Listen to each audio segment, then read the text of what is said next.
नमस्कार दोस्तों, मैं अनिल सक्सेना आज फिर आपके बीच अपने इस कार्यक्रम ऊंची उड़ान में आपका स्वागत करता हूं। आज हम लोग जिस विषय पे चर्चा करेंगे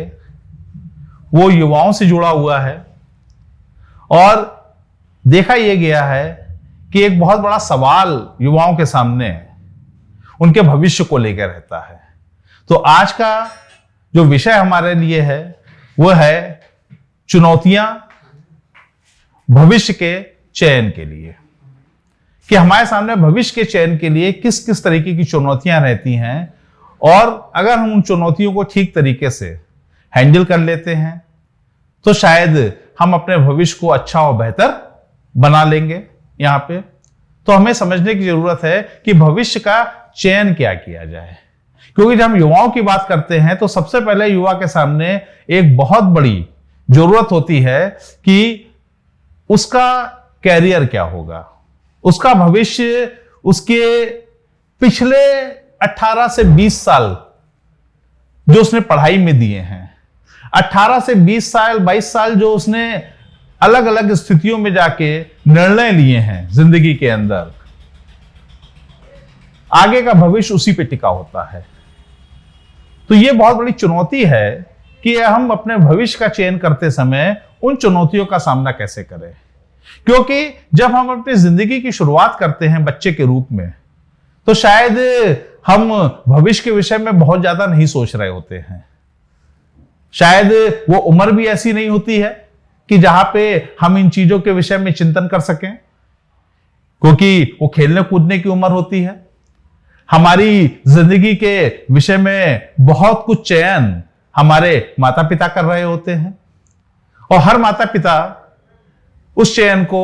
अपनी स्थिति और परिस्थितियों के हिसाब से कर रहा होता है, जहां पे वो अपने हर बच्चे को अच्छा और बेस्ट देने की कोशिश कर रहे होते हैं। लेकिन कभी कभी ये भी देखा जाता है कि जैसे जैसे बच्चा ग्रो कर रहा होता है और जब वो अपनी एक उम्र में आता है, 20-22 साल की पढ़ाई कर चुका होता है या कॉलेज से बाहर निकल रहा होता है या इंटर करके ग्रेजुएशन करने के लिए जा रहा होता है या ग्रेजुएशन करके पोस्ट ग्रेजुएशन के लिए जा रहा होता है, तो वो धीरे धीरे चिंतित होना शुरू हो जाता है, अपने भविष्य को लेकर चिंतित होना शुरू हो जाता है और तमाम तरीके की चुनौतियों का सामना कर रहा होता है। तो ये किस तरीके से एक युवा इन चुनौतियों को ठीक तरीके से हैंडल कर सके और अपने भविष्य को अच्छा और बेहतर बना सके, यही आज हमारा विषय है चर्चा करने का। तो सबसे पहले समझने की जरूरत है कि हमारा भविष्य केवल हमारे ही निर्णयों के ऊपर आधारित नहीं होता है। हमारा भविष्य जो है बहुत कुछ प्रारंभिक अवस्था के अंदर दूसरों के ऊपर, हमारे जिनके ऊपर हमारी निर्भरता होती है, जैसे हमारे माँ बाप होते हैं, समाज में दूसरे लोग होते हैं, उनके डिसीजंस के ऊपर इस बात पे डिपेंड कर रहा होता है कि हमारा भविष्य किस तरीके से आगे बढ़ने वाला है या जाने वाला है। और उसमें हमारा कोई बस भी नहीं होता, उसमें हमारा कोई जोर भी नहीं होता और उस विषय पे हमसे कोई पूछता भी नहीं है। और धीरे धीरे बचपन से ही कहीं ना कहीं हमारी मनोदशा इस तरीके से बनाने की कोशिश करी जाती है कि हम आगे चल के ये बनेंगे, हम आगे चल के डॉक्टर बनने वाले हैं, हम आगे चल के इंजीनियर बनने वाले हैं, हम आगे चल के एक MBA करने वाले हैं या हम आगे चल के एक IAS अधिकारी या PCS अधिकारी बनने वाले हैं। ये तमाम तरीके की चीजें जो हैं हमारे सामने बचपन से आना शुरू होती चली जाती हैं। शायद हमारा भविष्य जो है उसका चुनाव हमको छोड़ के बाकी सब लोगों ने पहले ही से कर लिया होता है और हमसे ये एक्सपेक्ट करना शुरू हो जाता है कि जो चीज हम लोगों ने डिसाइड कर ली है अब भविष्य में ये उसको अचीव करके दिखाए। ये एक्सपेक्टेशंस कहीं ना कहीं हमारे माँ बाप या पेरेंट्स की भी होती है, ये अचीवमेंट्स हमारे उन लोगों की भी होती है, शिक्षकों की होती है या जो हमको गाइडेंस दे रहे होते हैं उनकी भी होती है। और जैसे ही बच्चा अपनी पढ़ाई को पूरा कर रहा होता है या पढ़ाई के दौरान है, वो इस तरीके के एक स्ट्रेस में या प्रेशर में आना शुरू हो जाता है और यहीं से उसको तमाम चुनौतियां दिखना शुरू हो जाती हैं। लेकिन जो लोग सफल होते हैं जिंदगी के अंदर, जो लोग जिंदगी में अच्छा और बेहतर और बड़ा काम कर पाते हैं जिंदगी के अंदर, शायद ये चुनौतियां उनके सामने भी होती हैं। तो हमें समझने की जरूरत है कि किस तरीके से हम उन चुनौतियों का सामना करें। कहा गया है सफल व्यक्तियों के लिए या विनर्स के लिए कि विनर्स स्टार्ट अर्ली।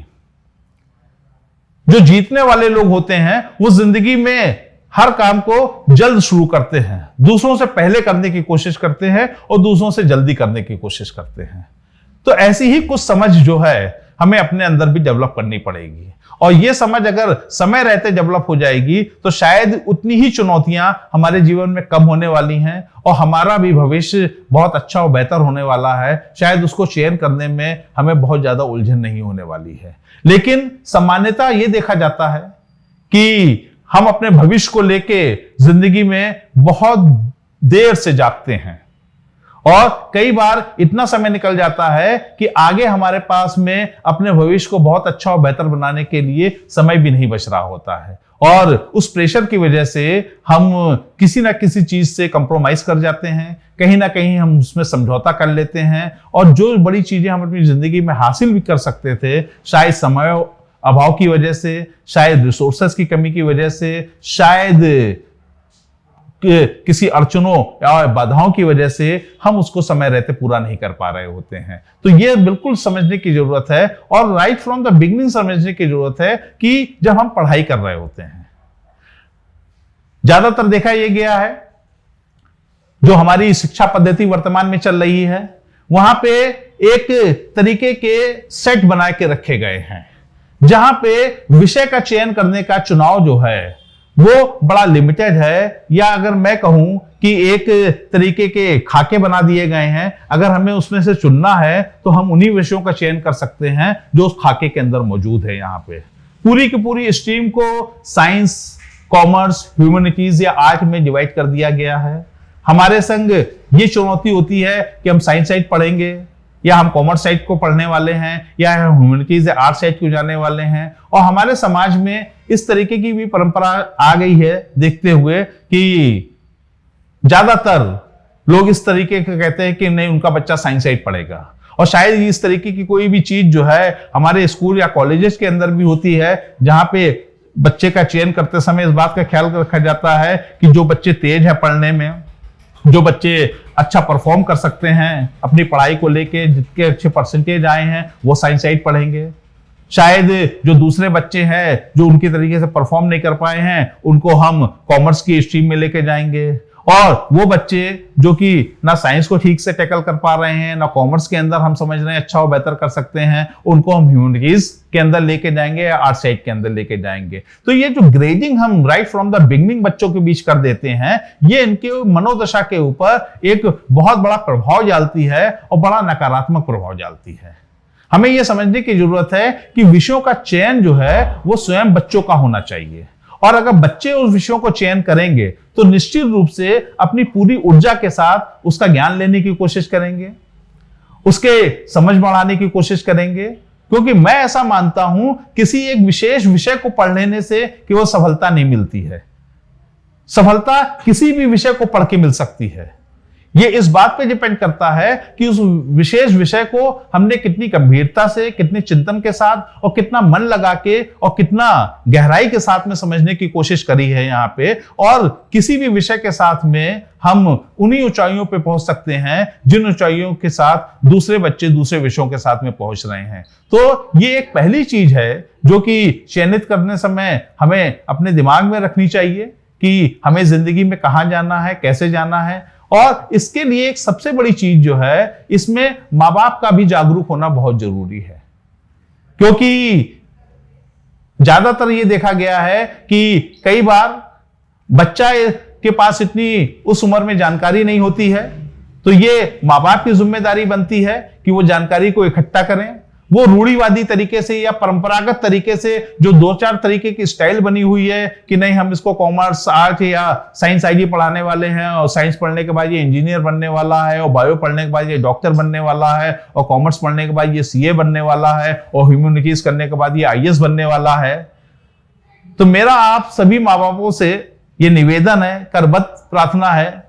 कि बच्चों के इस छोटी सी उम्र में उनके मानसिक दबाव इतना ना बनाएं कि वो अपने भविष्य का अच्छा और बेहतर चयन ना कर पाएं। उनके लिए पढ़ाई एक चुनौती ना बने, बल्कि खेल खेल में वो पढ़ाई को इतनी गहराई से और विषयों को इतनी अच्छी तरीके से सीख पाए और उनको ये समझ में आ जाए कि जो भी विषय उनके अच्छे हैं, जहां पे उनका इंटरेस्ट है, वो उन्हीं विषयों के साथ अपनी जिंदगी को अच्छा और बेहतर बना सकते हैं, अपने अच्छे और बेहतर भविष्य की चयन कर सकते हैं। उनके ऊपर हम किसी तरीके का मानसिक दबाव ना देके उनकी क्षमता को बढ़ाने की कोशिश करें, उनकी गुणों को बढ़ाने की कोशिश करें, उनके अंदर स्किल्स बढ़ाने की कोशिश करें और उसके बाद सारा का सारा निर्णय हम स्वयं उस बच्चे के ऊपर छोड़ दें कि अब तुम पढ़ लिख के तुम्हारे अंदर इतना विजडम पैदा हो जाना चाहिए, तुम्हारे अंदर इतना विवेक आ जाना चाहिए कि अब तुम निर्णय लो कि तुम्हारे भविष्य के लिए क्या अच्छा और बेहतर है। मुझे लग रहा है अपने भविष्य के चयन के लिए अगर बच्चों को इस तरीके से तैयार करेंगे तो वो तमाम चुनौतियों का सामना करके